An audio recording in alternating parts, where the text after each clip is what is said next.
Today is Friday, January 24th, 2014. Ontario Court of Justice File 47902. Ontario Superior Court of Justice File 47902. Ontario Superior Court of Justice Civil. The file is to be announced. Ontario Supreme Court of Canada. File to also be announced. The subject matter is the disparity with reference to minimum wage and addressing the issues for many of the service industries and dealing with mitigating some of the concerns regarding mental health concerns, stress, and further allowing for people to be able to afford and be able to spend to affording the necessary nutrients and so forth to making their daily lives that much better. At present, I don't know the exact amount, however, at present there are many jobs that are paying people who are working 40 hours, 25 hours a week, less than $10 an hour. More so, this is concerning, especially not just with the cost of living and the distancing between the working poor and the middle class and the poor, and essentially the effect it does have on one's mental state and its association to their work. What I've observed over the past while in analyzing and trying to study this has been the impact it has for someone who is in the service industry.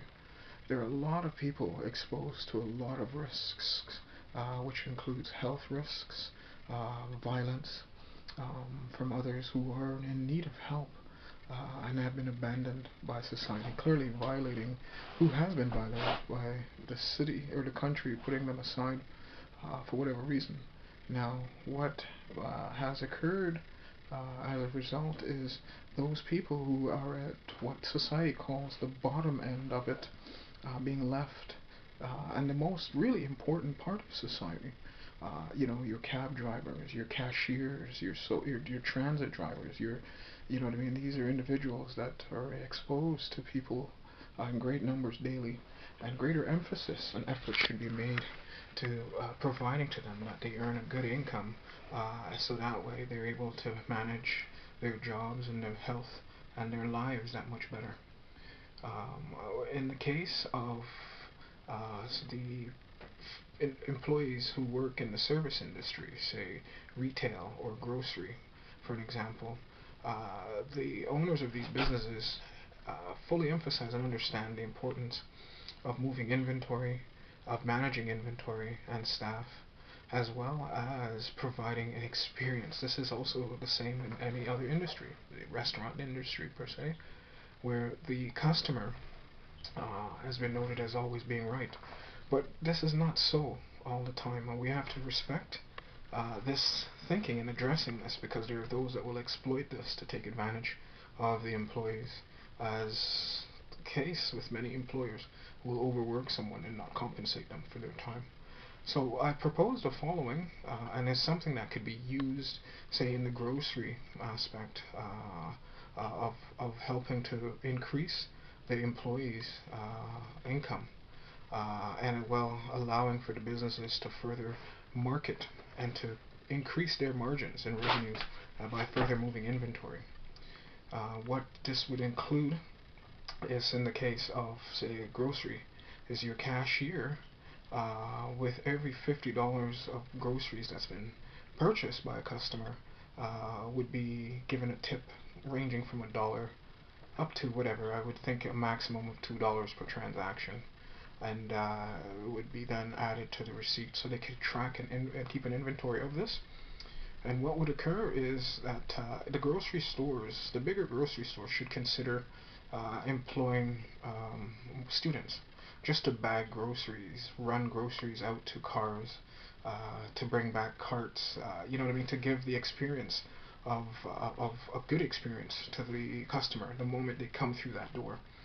Now, what would occur in this case is that it would permit for the grocery chains to then work with their distributors work with the manufacturers to reducing their prices. Therefore, they could then market to move further inventory moving forward, and then thus paying the employees come the end of the evening. They could share what was a pool of the monies of tips and given to them by cash. So what it would do is supplement their earnings, given the fact that this demographic in the social industry or in this industry are generally the younger people, people under 30. And on top of that, many seniors who are employed in this would also have this, and it should not be taxed, given the fact that their exposure to the risks, violence, diseases, coughs, colds, and so forth that could affect them should they miss work. And they would not be paid, I don't believe, if they miss work. So this is something that these corporations should be doing to addressing this issue of the minimum wage.